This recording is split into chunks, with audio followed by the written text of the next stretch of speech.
You're listening to the AfterBuzz TV network, now the largest new media platform on the web, and your number one source for after-show entertainment. Very good, King Johnson.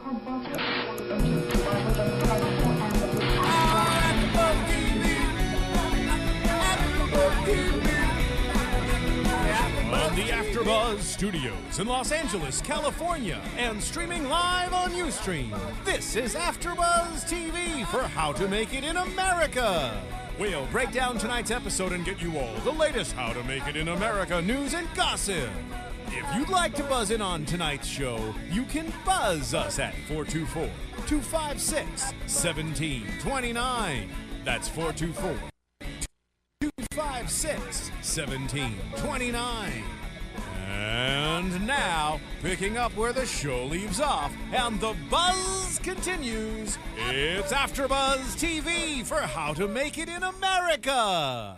Hello, welcome to the conversation, How to Make It in America, your AfterBuzz, your after show, AfterBuzzTV.com. We appreciate everybody checking us out online, Ustream, and of course all our faithful iTunes fans.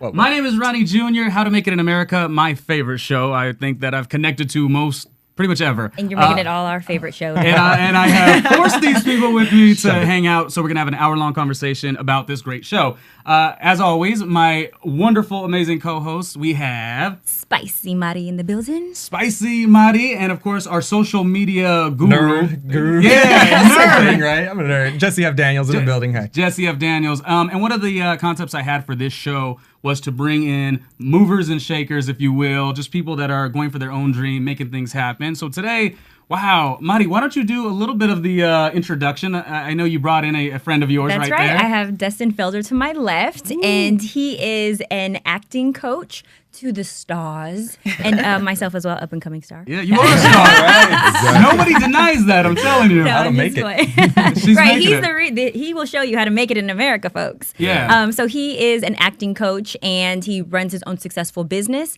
He has several clients that are doing really well, and he's actually trained with some of the Smith family for the Karate Kid, Jaden Smith. He was a coach to him. Some of the Smith family, that would mean Jaden. So basically, Jaden's not going to be a star unless, okay. You know what? It is what it is. Thank you, Dustin. I actually met Dustin at a hosting showcase, and it was just an instant appreciation for what you do. And I have never taken an acting class, to be honest with you. So I really kind of wanted to get on this show an acting coach, who's familiar with this type of show. You say you watch it. Absolutely. So we're going to have like really good opinions on, you knowing the acting game. So yes. Feel free to critique these actors, I do. He's going to let him And have also, we brought a stylist, which actually helped me look a little better than I do normally. Yes, so. she styled you for today's show. I saw you getting tips over there from her and her working it out. You look great. Thanks to Asia. Thank you. But we have Asia Franks with us today. Beautiful Asia Franks, stylist to the stars. You. And Asia has worked with several artists from Paulina to Usher to Paris Hilton, and the list goes on. But she also is her own personal stylist and personal shopper for individual people. So you turn to Asia for anything that you need. And she's my stylist as well. Yeah. Asia, how you feeling today? I'm feeling great. When we invited you here, did you expect it to be all of this? I didn't. This is pretty grand. Good. So. Pretty like your eyes. Oh, okay. Take it easy. I've been watching Cam on the show, so I'm just trying to emulate a little. Anyways, shoot your shot. We have, to wrap up our guests here, we have the amazing T. Lopez. T. Lopez, originally from the group Soluna. They were a pop success. And she's actually the host on a great television show about positive Latinos, Latin Nation. T. Lopez joins us. What up, everybody? And you also sing a little bit. I sing a little bit, just a little bit. You may be on tour, with A.B. Quintanilla at any time. I have been, but you know what? The whole time I was on the road, I made sure to DVR all the shows. I'm telling you, today, or when I got your call to come in, I was so excited about the show just because I watched the show, I know the show. I didn't even have to do my research because I'm like, I know it, I'm in, I'll do it, whatever. Good. It's a dedicated viewer. We like T. Lopez. She's definitely doing things too. But let's talk about this show, How to Make It in America. Jesse, oh my gosh. Madi, why don't you guys start us off with a recap? Get right into it. How can you not start without talking about Domingo and Rachel waking up in bed together? Yeah, which is becoming her scene. She just has a lot of scenes where she starts off in the bed, really. I mean, the girl gets around. But she's so hot though. Like he gets away with it. Yeah, that's good. All I right. was surprised that she kept go. I thought it was gonna be the one-time thing, and they were gonna realize, oh, what did we do? Right. You know, it's her ex-boyfriend. Ben is her ex-boyfriend, and it's Domingo's friend. And then, to my surprise, there's this episode, they're still in bed affair's together. still going on. Yeah. We actually talked about that last week, how originally, if you remember from last episode, she wanted to kind of go and do what'd she say? I have to go to the ATM. That's what she had to do. She had to go to the she was ATM. trying to sneak away. When Domingo said, hey, do you want to do breakfast? That was a comment she usually doesn't hear. So I think she's just into it because maybe a lot of gentlemen haven't really been a gentleman to her. She knows her old role. But then at the same token, it looks like she's into him because it's the kind of bad boy thing. Like you Exactly. wake up, he's about to smoke He's a left. You know, to what she's used to. She's kind of corporate. She does the right thing. Yeah. Right. You know, Ben is like the guy she's supposed to be with. Domingo is a dog walker and weed seller. Like, it's just a completely a left turn. I mean, you know? I think every woman goes through their dog walking phase. I mean, everyone has that one guy that you're kind of like, what was I thinking? And so Rachel's probably going through that right now. Asia, what'd you think? You know what? I think he's a nice change for her. You know, something that kind of out of the norm. So And the sex was probably really good too. You know, that always helps. Speaking of sex, though. Speaking of sex, nice segue. Speaking of good Now sex, everyone who wasn't listening is really listening. Rene, we cut to him getting some head. Right? yeah. Whoa, we're going that edgy. Okay, cool. He was getting attention. Fellatio, sorry. Right. Verbiage is. It's HBO, right? And then he gets a call talking about the video from the Rasta Monster. Got some hits. Right. And they're getting some, some product in stores and stuff, right? Because of it. Well, he was a little worried about that from last episode. He was worried that big old scenario they put together was not going to be anything. Right, but it turns out we called it, right? Yeah, it turns out that Wilfredo made a hit out of, the drink, and now everybody wants it. It can't stay on the shelves. And in the meanwhile, he's spending money on his girlfriend, Debbie, who he's now infatuated with, and buying her diamond earrings that he can't afford because he's actually still in debt. Mistake number one, gentlemen. Mistake number one. There was a whole lot of love relationship stuff going on in today's episode. Yeah, I did this was notice. definitely a So it was lovey-dovey one. it was like I was writing notes for the show, but then I was like, oh, there's other notes to be written. You know, Right, it was right. very on point with it. Any thoughts, anybody on that? It was crazy because it's like you said, there was so much relationship stuff going on that you're not so used to seeing with the show. Because this show for me I love watching the hustle. Yeah. But then you see, Ben was with Rachel, but now Rachel's with Domingo, and now, I forget the girl's name who's in the showroom.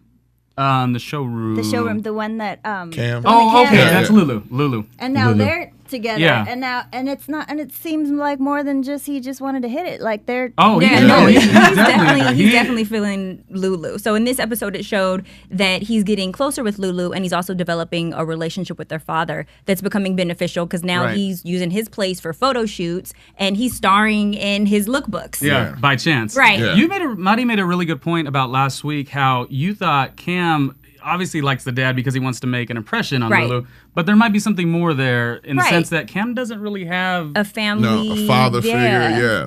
Someone that he looks up to because a lot of his family are either in the streets or, and so this guy is cool. Is a positive figure exactly, too. and he likes him. So, every man wants an older man to look up to, and so you're seeing Cam's kind of like progression, from just fun time Cam to see a little bit more, in depth and with. And I feel like the people that are watching the show now and didn't get to see season 1 of Cam, don't be robbed. Go back and watch season 1 because you may look at Cam and be like, oh, he's not really. No. Season 1, he was Cam really. is a G. Yeah, he hustles. Do we like the storyline of Lulu and Cam? Do we like that? I do. Pursuing? I do. I think it's cute. I think it's different. I think we definitely wouldn't expect him with someone like Lulu. She's different. She's eclectic and artistic and, just outside of his normal box, too. I think everybody right now is dating outside of their box. Yeah. And I think last season, Cam would have dated her just to get closer to her father, Right. And I feel like the difference in this season is that he actually genuinely is with her because he digs her and he likes her. And, by surprise, she has a really cool dad, Whose place they need for a photo shoot. Just throwing that out there. Exactly. Yeah, you may take advantage of what you have. So, exactly. But I appreciate where the tone of the show is going. I understand that it's supposed to be a show about hustling and grinding out and getting your business. But I feel like in normal reality, we get distracted every single day. Yeah, with sometimes life gets in the way. And love. They said that on the show, too. Yeah. I mean, it's something naturally that happens, and every single one of us can relate to. And it's not a bad thing, It shows balance of life, Every episode was the same thing. where would the show go after 3 seasons? Well, and honestly, like when they did the relationship stuff, it did take like someone like me and you. We went to this zone of like, oh, this is not what we expected. Right. But boy, as we're gonna get to the end of the recap, they buttoned it up pretty good. I mean, they went back to all the bells and whistles you were used to. They did get back to that. Real quick, I want to talk about Rachel having a hostile listening phase. That's What does that even mean? Yeah. she does look pretty aggressive. I loved that comment. Okay, none of you have a hostile listening phase. She got a pretty face. How about that? It's funny because me being an acting coach, when I give notes to actors, everyone has a different reaction. So I think some people sometimes think I have to make the most serious, I'm listening face, and I think that's kind of what she got caught up in. And then when someone points it out, it's like, what? And so it's just kind of funny because in my world, I see that happen all the time. So did she give a good hostile listening face? It was great. Acting coach approved. Yeah. It was definitely coach approved. All right, but we see her having trouble at work, and the boss lady comes in saying people will kill for this job. Yes. I mean, literally kill. How many times have we heard that? In whatever industry you're in, you know? It's relatable, right? I would say a lot of Yes. bosses have always kind of threatened you with the whole, you better be thankful. And you are thankful, so that's why I feel like it's a sort of a tough comment. Although, is she thankful? We don't really know with her, because Rachel is a little, loopy right now. It's so funny how it turned around from the first season, because in the first season, she's the more together one. She's in the business. She likes the doing decorating, it. She's decorating, and Ben is the one who's kind of out of, trying to run around, figure out what he can do to make a buck and figure out what he can do to make his name in America. And now he's doing his thing, and she doesn't have it together.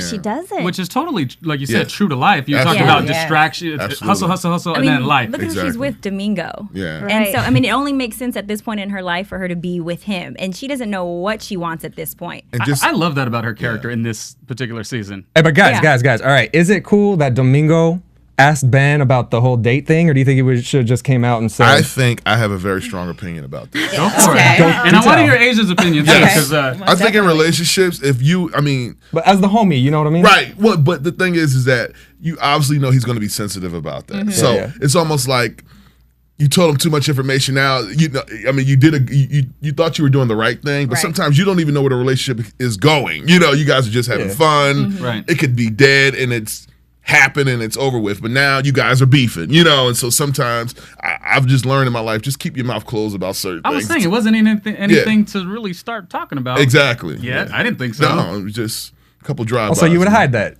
Asian pretty girl, what do you think about that whole thing? I don't know. That's debatable, I would say. It depends on the dynamic of the friendship. So that's definitely debatable. I think that he put the other friends in a compromising situation by, kind of not saying anything or letting them, kind of in on it first. That was. They should have addressed it with Ben. And I think that most definitely it kind of sucks too that when Domingo did try to be somewhat of a man about it and come to him, Ben gave him this whole "she wouldn't want you anyways," as opposed to saying, "I'm really not comfortable with the homie." Like, can you just step back? Because the thing is that that's your old girl, so you don't want to seem like a punk or a clown, like, no, I don't want you to. Yeah, you want to be cool about it, but then also give you little jabs there and there. That was a jab. That was a little jab. That was a big jab. And then he goes and tries to be a little sneaky. Oh, now you want to go to the wedding with Rachel? Yeah. Remember, this is the person who makes you sick to your stomach last episode. Yeah. And so now, let's take the train together. Let's dance. Let's do the whole Wedding Crashers thing,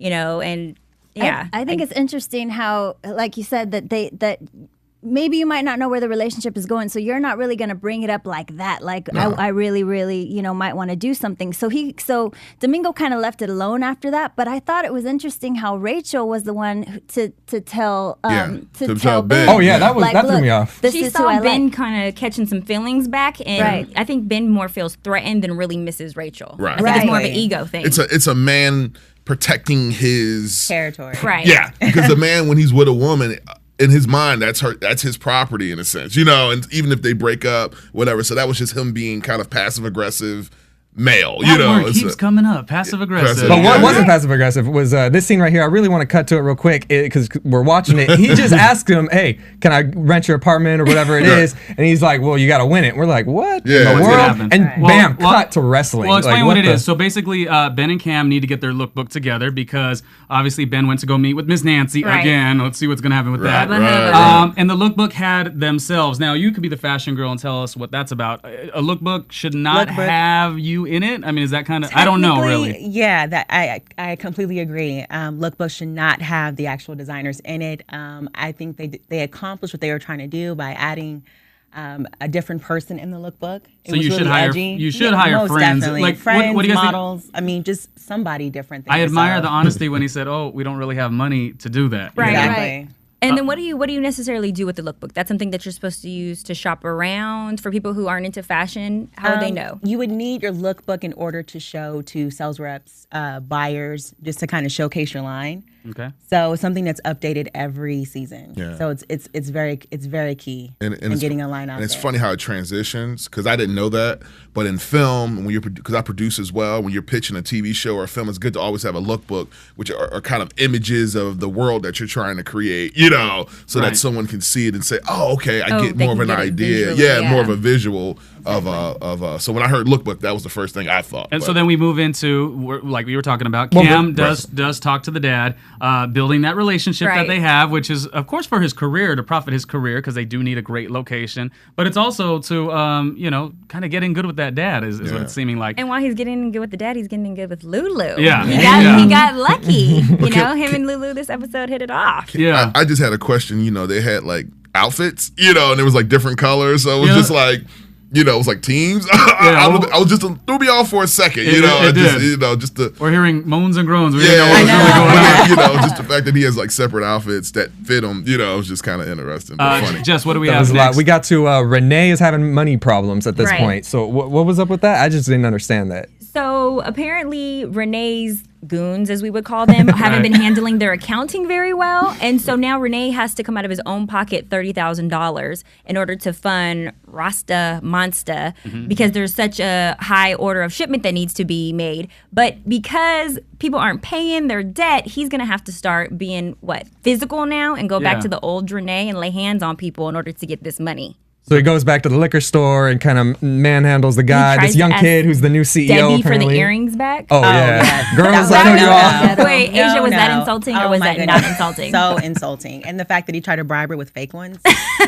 She's a smart girl though. She was like, "It's not happening." I wouldn't attempt that. I wouldn't attempt that. She's like, "No, bad move. Not going." Bad move, especially because in the last episode she was like, "Look, if, he was complaining. It seems like God doesn't want me to do this the right way. It seems like I always have to go back to this, hood way of doing things." Yeah. And now he's trying to do the right thing. And she told him she would be by his side no matter she what. said that. Why not come to her and be honest and be like, right? Hey, Just be honest. Well, because men have to present a certain image, especially Rene. It's like, I got it, and his ego was in the way of the reality, right. The male ego. Yeah, and it's interesting. How do you guys get through the day with it? I'm a good one. But yeah, that is a conflict that he definitely was dealing with. And the guy doesn't want to look bad in front of his lady, and he's into her. Yeah, he loves her, and she's hot, and she's a good woman. Yeah. She's like, good Papi, what do you want me to him. make you? Whatever you need. Like, she caters to him. Yeah. He's bent over backwards for her, and it's just that idea of like, I can't do it, even though some guys just say, "Hey, baby, I need those earrings back," but it's temporary. He's got a lot of pride. Yeah, and it was an explainable situation. And if she was really riding for him or with him, I think she would have been able to take it. But because he lied and skirted multiple the truth, times. Yeah. In Debbie's defense, he's lied multiple times. And so he put a big booty. Billboard of her when he promised that it would be her breakout modeling role. I was going to say real quick, she also talks a couple times about, you're just like the other losers. Like, she's brought that up at least 3 different times. Yeah, that was kind of clearly she's never been with really anyone quality. So, and she's kind of forcing him to be quality. Right. But that was mean of her, I feel like, to put him down like that. Because but it's not even like that, is what he would say. I mean, I think that's the title of the episode. Also, Ben is getting chummy with Rachel at the wedding. Yeah. I feel like they're both. I mean, like you said, I think Ben is a little bit. What was the word you used? Passive aggressive? No, it just feels like it's his property. It's his property. And at the same time, I think she is just. I don't know if she really likes Domingo. No. I think it's this little thing that she has that she's still kind of stay in the Ben circle. And it's just maybe there's just that little thing. He's Mr. Right now. Even the first episode when she took pictures with the girlfriend at the shoot or whatever. What was that? It was just like that very passive aggressive way to stay in his world. without staying in his world. I thought she got a kick out of the sentence when he goes, "Oh, so are you seeing anybody?" I thought she got super excited to be like, I might be. Yeah. Like she was really. And come out with Cowboy Rudy? She didn't care who the guy was. She just wanted to say, I am. Right. Somebody's interested in me. Yeah, exactly. Because you could have very easily, that relationship isn't a relationship. You could have just said no. Well, no, I think it was out of guilt. I don't think it was so much her being proud of it. I think she was feeling guilty. I mean, that's how I felt her reaction was kind of like, I might as well just say something. I think maybe a little bit of guilt, but also a little bit of let me tell you this to see how you feel about it, to see if maybe you might come back for me. Because he was feeling her and she picked that up. Yeah. Personally, I think Domingo should have waited longer before he tried to step to her. I think he broke the guy code. Yeah. I think so too. The homie code, period. But they were high the first time it happened. It did just happen. They're high every time they do it. He's like her supplier now. And you remember she kissed him first, Oh yeah, in a previous she kissed episode. him first and it was just like an innocent kiss. And they were on an elevator and he was there. Like the one time thing and they were high, okay, but then they're still together this episode. And I think we went back to go back earlier. Domingo and Ben they're not best friends. They're homies, but like, how tight are they really? In the arc of a relationship, are they like we hang out with each other? Kind of thing. It's like Ben, Cam, and Domingo, Capo, and Domingo. Exactly. It's like kind of an order. I mean, they have like a little crew. Yeah. It's close enough to deserve an explanation, though. You think? I just don't know if he needed an explanation. Not an explanation, but at least like a heads up. I think so too, because I mean, if being in a relationship, I would want to know, like, hey, if this is a person that I'm going to see at all these different events that I'm going to, give me a heads up if you've been with this person, or I don't know, or if we're exes, but we were really, really involved, and now you know that this is a dude that like he kind of hangs around with. Give him a little bit of a heads up, because you don't want him to ever find out, and then now now he's been in a room feeling stupid because everybody knows something he doesn't know. And you guys are giving Domingo a lot of credit here. He knew last episode he took off with Cam so that they could be there for him because it was Rachel's birthday. If somebody's that emotionally distraught about their ex-girlfriend's birthday, obviously they are still emotionally connected and not over their ex yet. Exactly. And then you go and sleep with them. Big mistake. Yeah. But I just think Domingo's not that guy that thinks that far down the line. He's not. I think he don't think too good. He's a dog walker and a drug dealer. And he has cards. Like, think about that. Like, you're convicting yourself of a crime by having business cards saying I sell weed. So he's the guy that makes the sentence, everyone needs to relax in the world. Exactly. So he's very free, very and chill. then we throw in Capo, or was it Campbell? Yeah. Or Capo. All right, into the situation, David and Kaplan, he just comes out of left field of when they're leaving. storyline. They're leaving the wedding. wedding, and Rachel is laying on Ben, and you think that Capo's going to say, he's going to reveal. you think Capo's going to say, I have something to tell you. Yeah. Right. And it's not about Rachel or Ben. What is it about, Jess? Tell us, please. He's having money problems. That's it. What more is there? You know what I mean? Or the legal issue, right? Legal issues, which can be money. I already fast forwarded. I saw his money problems right away. I don't know if anyone else wanted to comment on this, but he did talk to Ben about what would you think if I did lose all my money? Would you be my friend? No. The quote that I pulled was, "Would you still be my friend if I was broke?" And right away, I thought of the 50 Cent song. Me 21 too. I was like a fat kid loves cake. I was like, I was just like, yeah. I mean, how many times have we all asked a friend that question, or significant other or anything? It was just. It poses the question, like, how materialistic is everybody? Right. Sometimes you do have to bring things to the table, but then sometimes you have to sacrifice. But you got to remember, that's how he kind of got in their world. He said, "I give you money, get me in the clubs." I know. So it's got to hurt him. Exactly. Bad. Yeah. So it's like that kind of was the reason why Ben started hanging out with him. It was very like give and take, but then they became buddies, and so Capo's just like and I just to go back a step, I thought he had a really nice moment, like for his arc. He had like this moment where he put he had the standing ovation at the wedding. He made a speech at the wedding. At the wedding, started off really bad, and then and then to go from that to say I might be going to jail.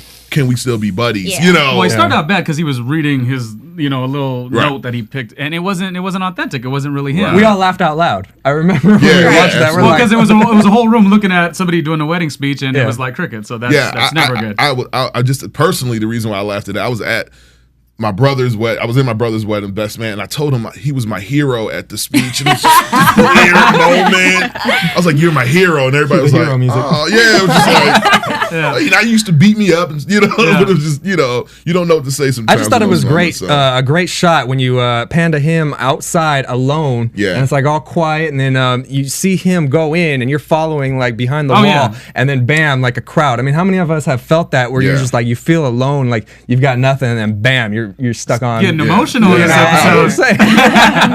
But he says, if I was broke and he tries to give him the watch, I would have taken the watch. Yeah, I'm a shallow guy like that. They're trying to make it in America. And he kind of let you know how much the watch was worth. He said you could pay your rent for the next 3 years. So, but what Ben should have replied with when he offered him the watch and when he said, like, "Will you still be my friend if I'm broke?" He should have said, "Yeah, I mean, we deal with Rene and he went to jail and we still borrow money from him." He did say that, though, right? yeah.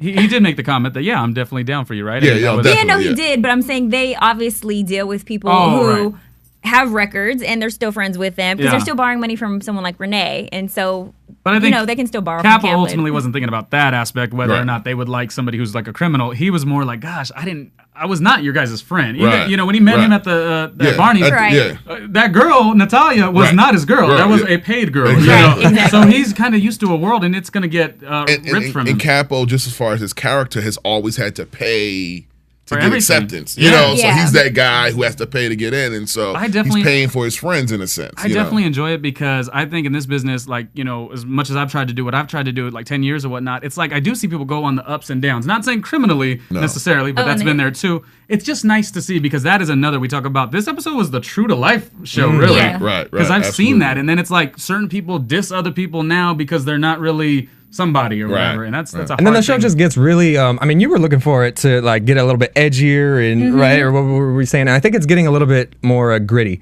and you see it with Rene choking out the liquor store owner. You see it when Ben and Rachel are walking home, and it's that awkward moment of like, all right, are they kissing? Are they going indoors? Are they splitting? Yeah. Like what did happen? I missed the line that Ben said when he walked off. He just left. He said bye. He said, "Have a nice night," and walked away. It was just kind of like, And then he addressed it with Domingo because Domingo was going to do the shoot for him, and then left him hanging. And so they were. Did we expect? I didn't expect Ben to get that angry. Did you guys expect that? I did. You did. I definitely did. Okay, well, I didn't expect Domingo to walk off though. I mean, we see him walking away and just there it is. Wow, I didn't expect Cam to come at Domingo as hard as he did. And so it was like.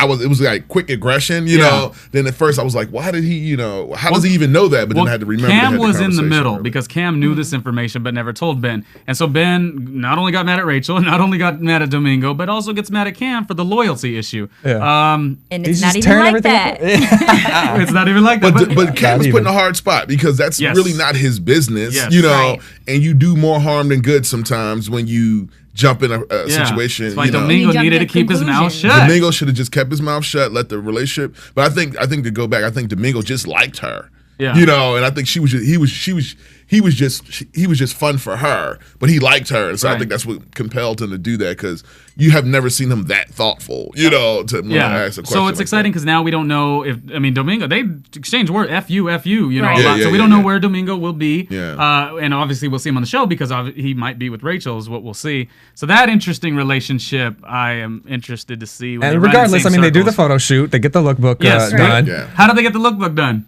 They do it with what's his Lulu's name? Father. Lulu's father. Does he have a name? Lulu's father.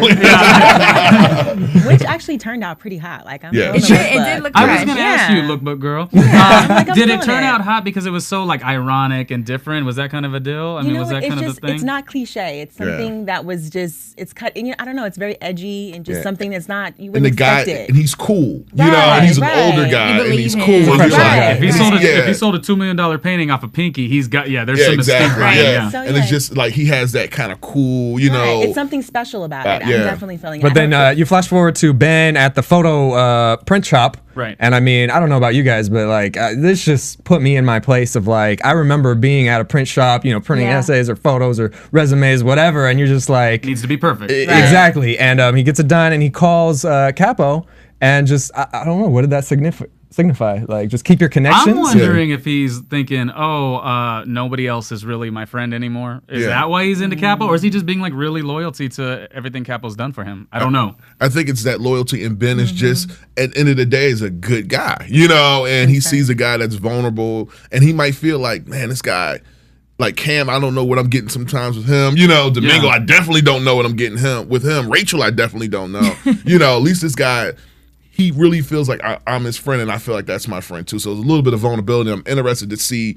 where Capo's going to go in the next couple episodes, because he's the financial dude for Chris, right? Well, he put up part of the money. The initial guys, But there's still the connection there. Like if he gets in financial trouble, it directly affects. That's the scary part, because it's not just, hey, we're friends, are you still going to be my friend? It's like, hey, this might affect you're protecting your investment. This is going to affect exactly. Chris, That's true. And sometimes it happens like that when someone you have a certain relationship with them, you want to work a little bit harder to make sure that they're okay, and I think he authentically cares though if Capo's doing okay. I think that was like genuine. I saw it in his face. He was like, leaned over, like, really asking in the middle of doing his project. He stopped and took time to see how his friend was feeling. So that wraps up our, the little recap there. We're going to jump to a commercial in 1 second. And of course, Spicy Marty has an entertainment report. So I'm excited to hear about that, which is going to encompass a How to Make It in America cast and crew profile, which we'll do every week. Right, exactly. Each time we'll shout out a certain cast member, and this time we're going to focus on Debbie, who's Andrea Navarro. Yeah, awesome. Yeah. That way we can know like what their history, what other roles they've been in or whatnot. Before we go to commercial, real quick, I'd like to ask our three movers and shakers. Jesse, I developed two great questions. And those I have right here. I thought they were great. Ask these guys because I'd love to get your opinion. All right, do you guys think that the show does justice for those that are trying to make their dreams a reality?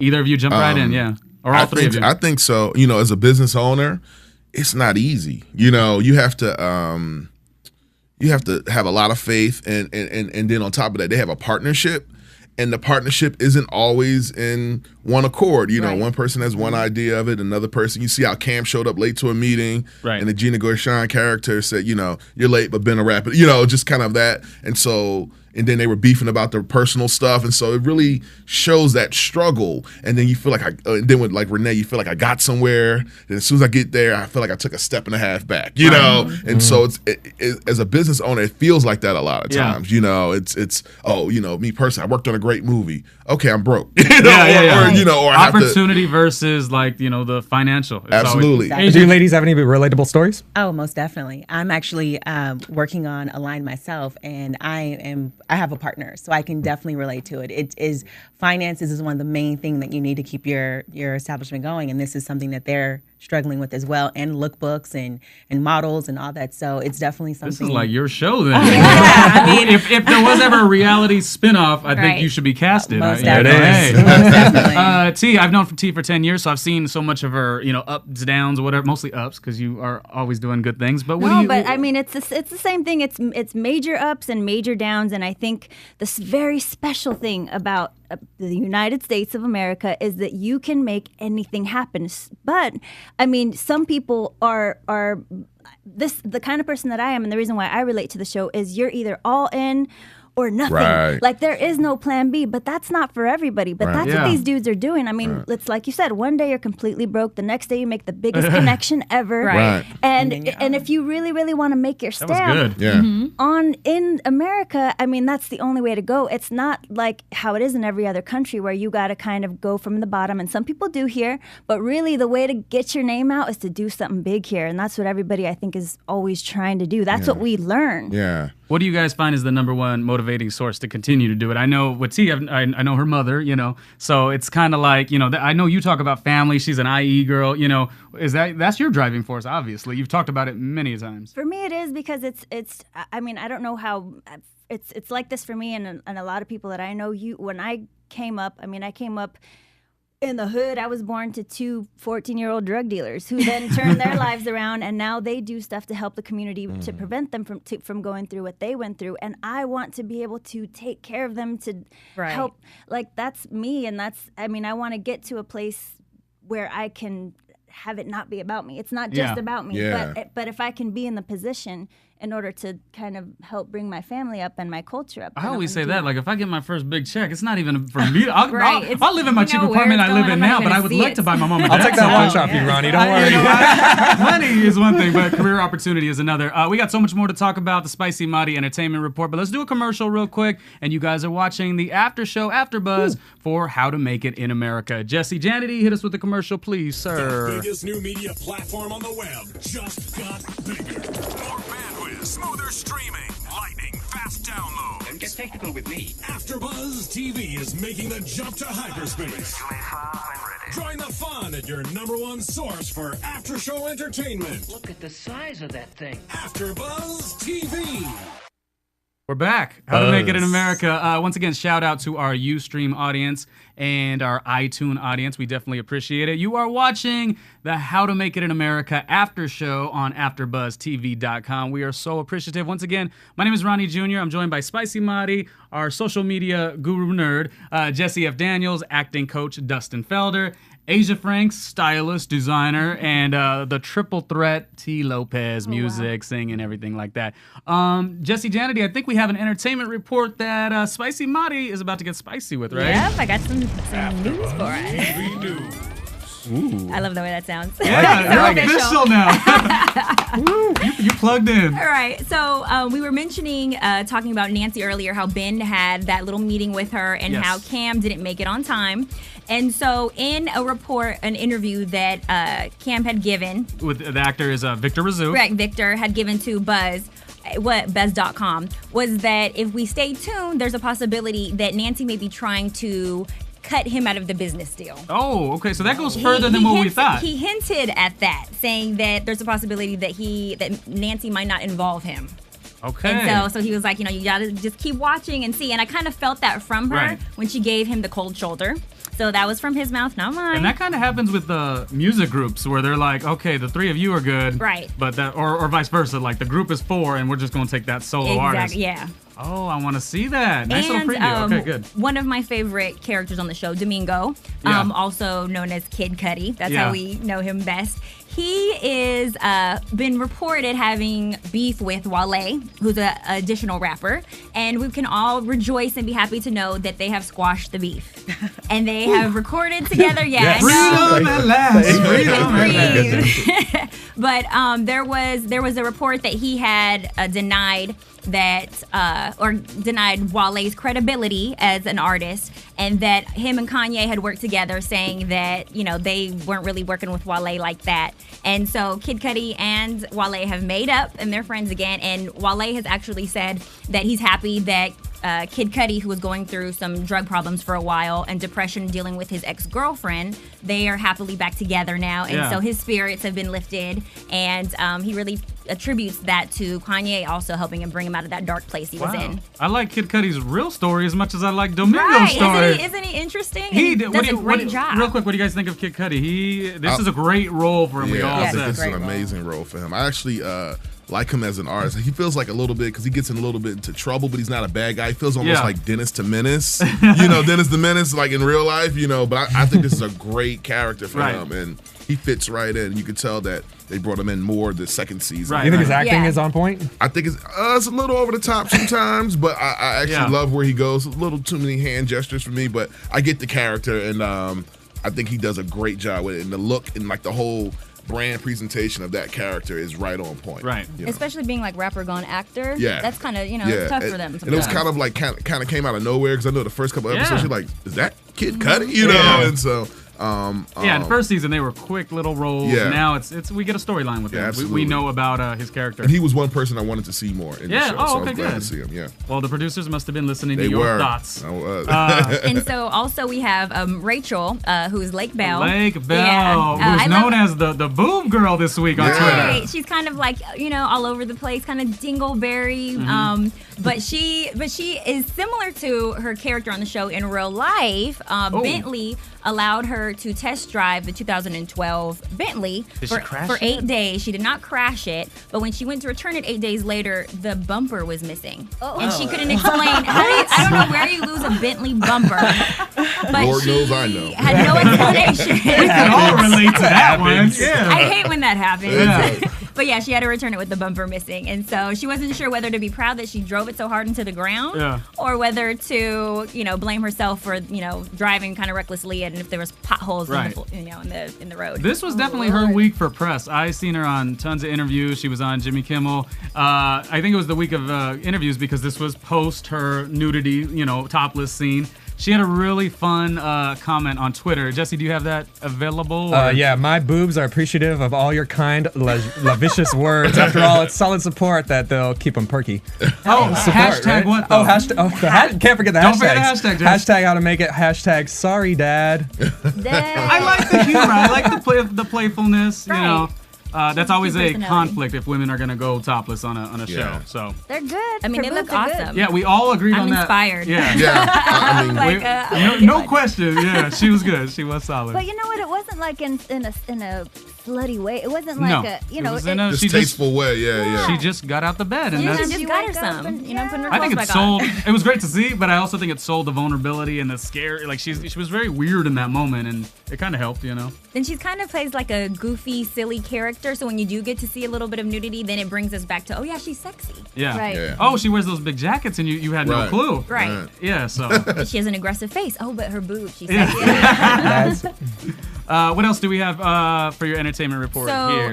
That cuts it for the entertainment, but we also want to give some background on Debbie. Yeah, every week we want to do a How to Make It in America cast and crew profile. So Debbie is with Rene on the show. Right. Debbie is getting a lot of more, playtime on the show. She is Renee's new interest, and her real name is Andrea Nevada, and she's originally from New York. And East Coast, and she has been in films previously, like El Cantante with Jennifer Lopez. We've seen her in that, and then we also saw her in Girl 6 by Spike Lee. Oh, okay. And so we probably don't, recognize her immediately because some of these projects are older. Years and years to but get on. But now, we see her face and we're like, oh, HBO, How to Make It in America. Yeah. I like her character. I think she's great for the show. I think she's great for Rene. Right, and her landing, this huge series shows the progression. You get these roles, and you still don't have a name. And now she's just years later getting a name, and that's how you make it in America. You grind out till we know who you are. Yeah. Cool. Okay, that wraps up our entertainment report. Moving along, you are, of course, listening to the How to Make It in America AfterBuzz After Show. Jesse F. Daniels, we were talking earlier about doing kind of like a Twitter social media wrap-up of everything that's going on, because Brian Greenberg has a Twitter. That's Ben on the show. Yeah. Lake Bell has a Twitter. Ian Edelman, he's got a Twitter. He's the executive producer, one of the executive producers on the show. Did you find Well, it's interesting because Brian Greenberg was recently on this MTV show When I Was 17. Yeah. And he's tweeting a lot about that. And it's interesting. I watched one of the episodes, and he talks about how he was fired as the school's public announcer. So I did that for a living. Well, not for a living. I did that for Nathaniel Narbonne High School. Yeah, I definitely did that. Foreshadowing. I did. Yeah. Well, it's funny because I watched that same episode. It was on MTV.com, and he was talking about, we were in charge of doing announcements, but we had to make it fun. I didn't necessarily make it fun when I did it, but I made sure that everyone I shouted out to a degree was like showing me support. So I think there was that radio shout out mentality that I had way back then. Back at 17, 16 years old. There it is, shout it out. And HBO tweeted out this, which Brian Greenberg retweeted, which makes me think, like, will Rachel come between Ben and Domingo? I think HBO is just trying to push this relationship thing. Exactly. And then we know that Lake Bell tweeted about her boobs. Yes, she did. She did. And then Luis Guzman is tweeting out Bruno Mars and Barack Obama and all of that to watch the show. So.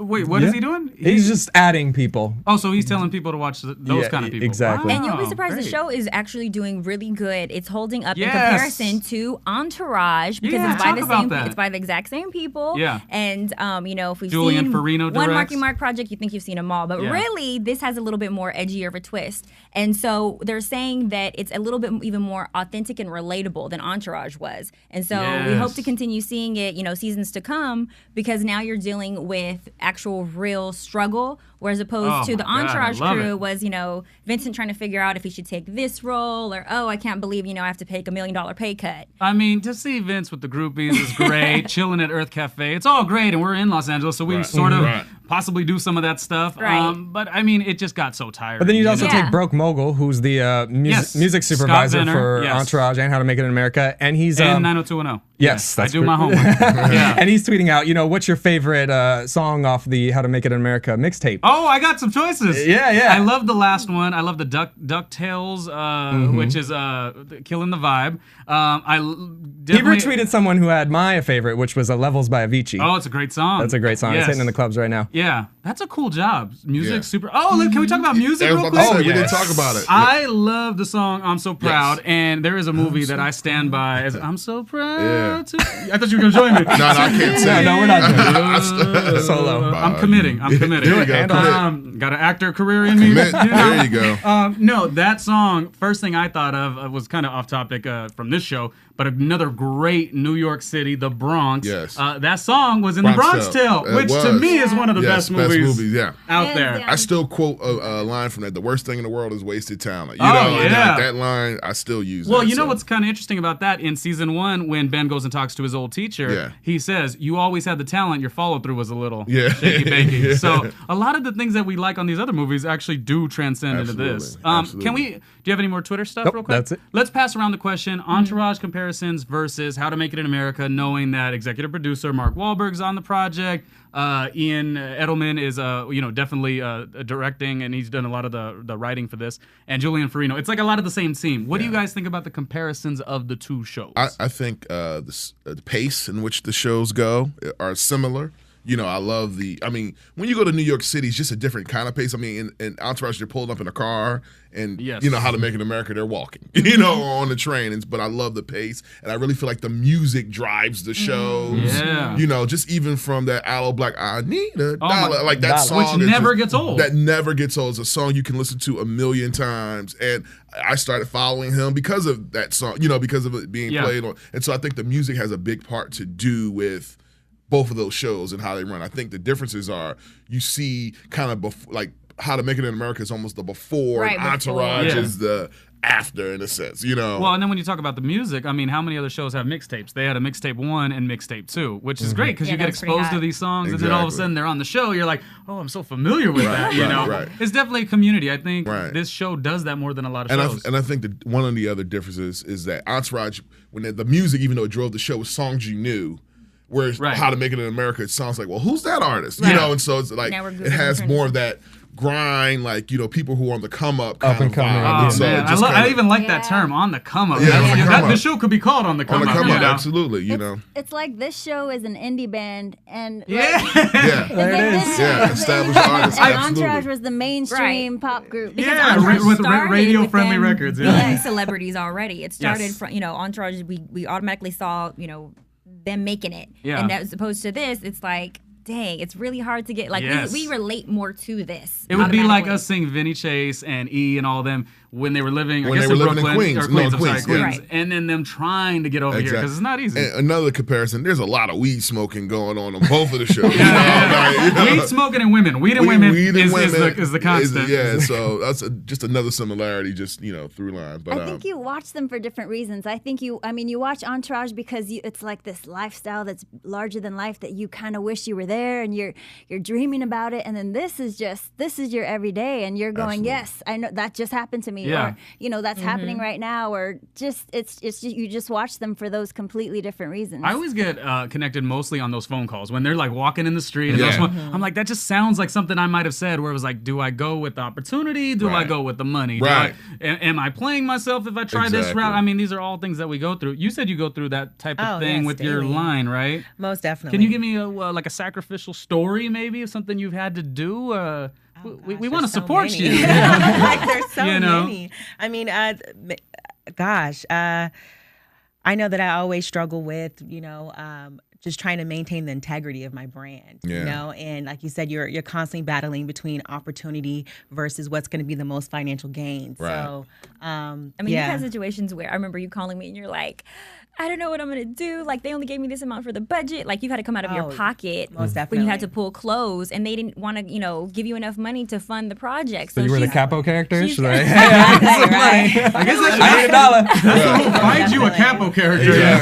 No, I even saw a interview of Brian Greenberg where he was quoted saying, when they asked him the question, what's the difference between Entourage and How to Make It in America? And he said that, this is for our generation who has been hit when the economy hit, and we're still finding ways to make it happen. Yeah. Right. You know what I mean? We still, like, the world doesn't stop just because the economy went bad. We still got to get our moves on, you know? And dreams don't stop either. That's it. You know, and so it's like that idea, and I think all of us are dreamers in a sense. Like, you have a vision, and I think that's, just to go back to connect to the show, is that, you know, sometimes a dream is deferred, like a Rene, you know, it's like, is it coming? I'm right there, but I haven't crossed over that hump yet. I'm still having to do these day-to-day operations and do these things. And, you know, Rene having accounts payable guys, but they're really not accounts payable or receivable guys, you know, excuse me, that's not really what they should be doing, you know, and it's just like those kind of grinds, you know, makes, I think, that connectivity, and you're right, just like post 2008, you know, recession, kind of like. Sometimes you have to choke someone out. I think it shows that it's hard to do the right thing in order to get where you want to go. Sometimes, you know. Or it's that question that needs to be asked. You know, do I do the right thing, or do I do, you know, the slightly underhanded thing just to get to my quick end result, you know? And just that it doesn't always happen exactly the way you thought it was going to happen. Like with them, they started out, you know, let's make jeans, and they spent all this money on that one sample, and it turned into something else. And I can definitely relate to that. Sometimes when I'm so focused on my music, something else, like I host a couple shows. I didn't think that I was gonna be a host. Now I love it, but at the time I was like, no, this is I'm focused. This is what I'm doing, and I can't go somewhere else. But you know, it all fits, and then later on you realize that this is all part of what you're supposed to do. Wait, taking that account, do you guys think that Domingo was gonna get hit with the bug of like, hey, I kind of did want to do the photo shoot. Like, you know, he walks in joking like, oh, I'm about to get my, you know, Versace on or whatever. But then, he's the outside character. But I think Domingo's about 5 years away from thinking that. I think he'll get locked up one time. You know, like, you know, I just don't know. I mean, it'd be interesting to see his character kind of come there, but I just don't think, like, I know guys like him. They're just enjoying life, and it's like, ask questions later, kind of. Do you think it's a conflict when your friends are kind of like that, where, let's say, you have somebody that you're trying to move 100 miles an hour, you're trying to make a good life for yourself, and then you have those other influences who may, like, slow you down? How do you guys deal with that in a friendship? Some of you, it might be a relationship. You have to. How do you deal with it? You have to stay far enough away where you're not immersed, but you have to. But in a way, personally, sometimes you live vicariously through them. Right. You know, like, I'm not gonna do that. Yeah.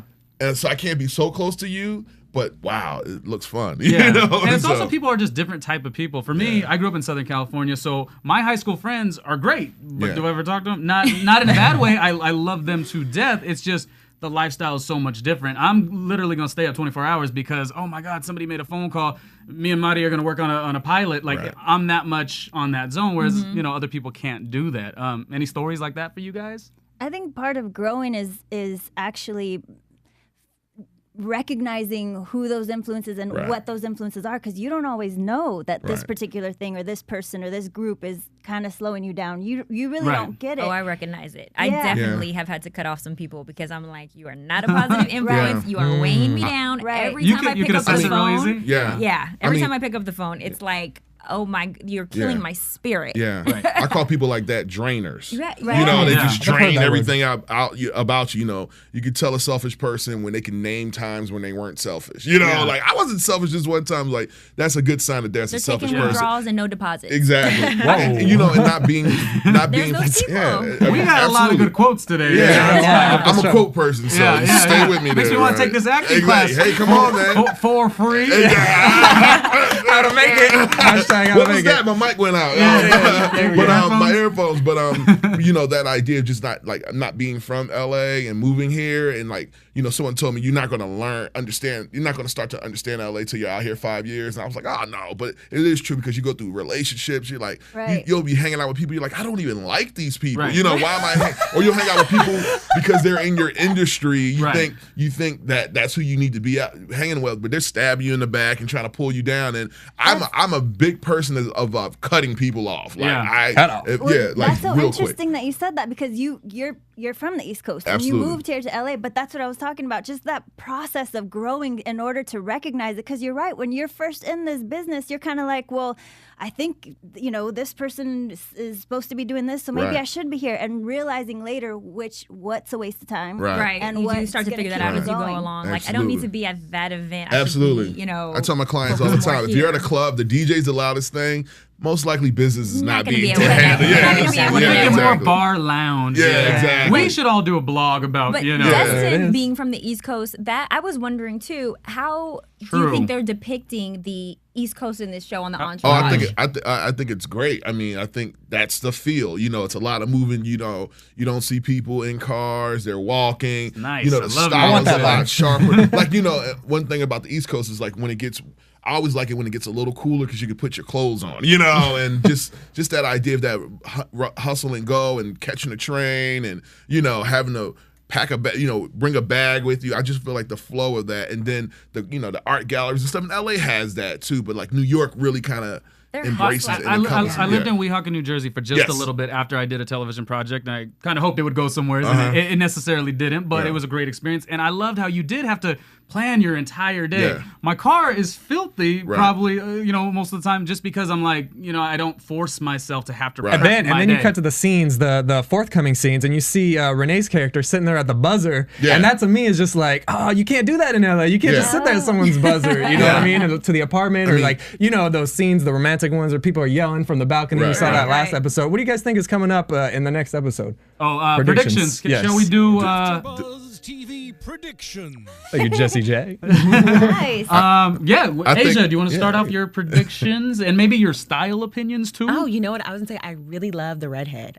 Her hair is so sultry. She showed us a really little chi-chi this time too. She did. Little quick shot. We may have to do a profile on her. She wasn't in my order, but she started, she got the little boost. Well, there was a requirement to be on the show. You have to show at least one titty shot. Yeah, there it is. Guys included. What is it about her style that kind of... You know what? She just embodied a New Yorker. I lived in New York for a short period of time, and I'm a SoCal native. But I just kind of, felt her vibe. The red hair was very, very sexy. It was kind of mysterious in a way, and she just, just seemed like she just fit perfect in that whole fashion scene in New York. Her name is Lulu on the show. Lulu with the red hair. I thought she made a really interesting statement where she goes, "Oh yeah," and it seems real true to her character. She goes, "Yeah, I'm kind of burnt out on the club scene since I was about 15." When I saw that the actress was perfect because it didn't seem like she wasn't that girl. She had another great line this episode when we all think Cam's gonna get it, and she says, "You know what? You smell like my dad." And she says, "We need to take a shower." Right. That was really. I know the guys were like, moaning her. That's great. That was like you feel like Cam is a guy, you just feel when he wins, you're like, And Cam is my favorite, so I'm really rooting for him. Absolutely. Cam is my, when he's got knocked down a lot. I do love Cam. I'm a Cam lover. Yeah, he has his own apartment now. It's the projects, but it's his own apartment. He got the view of the river. He's got this hot girl. He likes her dad. I wanted to talk about Cam in his apartment last week. Everybody, the guy who rented him the apartment, and you have to let my sister come back if she comes back from her trip, and the guy kind of saying, well, it's not really that good. Like he was downing the spot, and you got to understand sometimes, like, if you know what you want, that's good enough. His visuals, I just need the river. I just need the river. I totally can relate to. He said something. Two things about that, which is very New York. One, subletting apartments is a very New York thing. Well, that's the thing of, you do what you need to do. And not saying that I've been in that situation, but you sometimes have to lie. I'm somebody's cousin. Something like that. You're like, he doesn't care. He's like, I'll say whatever I need to do. Say whatever. But also, like he said earlier in that scene from last week, he said, I had a window next to the trash can. You know what I mean? Or like the dumpster. The dumpster. And so it's like, anything's better than where I came from. People don't know what you've been through, and they always give you these expectations. Like, oh, I remember when I saw my little apartment, but I like it, and they were like talking about it's so small, it's real small, it's real small. I'm like, I don't care. You don't know what I was dealing with prior, and I'm really happy to be here. I don't care how small it is. It makes me feel good. And it's like that other thing about, and you guys all have your business. That just that progression. I just moved into my first official office last month, and so that's what I used to call my apartment. I'm like, Can I write this off? Like, this is gotta be my office. I was in my house a year and a half ago, and I was like, this is my office. Come to my house. And then I went and I sublet for about a year, and that was great. But now I have my own space, and it's like, it's scary, but it's that sense of ownership, where you're like, and now you're like, I got to figure out how to pay this rent. But, it's one of those things of that, I need $1. But it's just that accomplishment and those progressions. And what happens is, what I love about the show is when your back is against the wall, how do you handle it? And some people fold and some people step up. You totally capitalized it on the best, which was you have a certain plan and you got to go elsewhere sometimes. You just got to be willing to move. Anyways, that wraps it up. We can talk forever. Thank you. Website real quick. DustinFelder.com. Acting coach. He taught Jaden Smith. There you go. Asia, stylist extraordinaire and designer. Okay. Our other guest. Hi, at T Lopez Music or Facebook official T Lopez. Watch her on Latin Nation TV. Great show. Ronnie Jr. Thank you, Spicy Mari. Follow me on Twitter at spicy_Mari. Jesse F. Daniels, hit us up at AfterBuzz TV. And once again, thank you to Phil Svitek and Jesse Janity in the booth for making our show so wonderful. We really appreciate it. AfterBuzz TV, thank you very much, everybody. Bye. How to make it in America. Peace. From producers Kevin Undergaro and Phil Svitek, engineer DJ Jesse Janity, and the entire AfterBuzz TV staff, we would like to thank you for listening to the AfterBuzz TV network. If you have questions or comments, be sure to buzz us at info@AfterBuzzTV.com. And you can find us on Facebook or follow us on Twitter by searching for AfterBuzz TV. Buzz you later!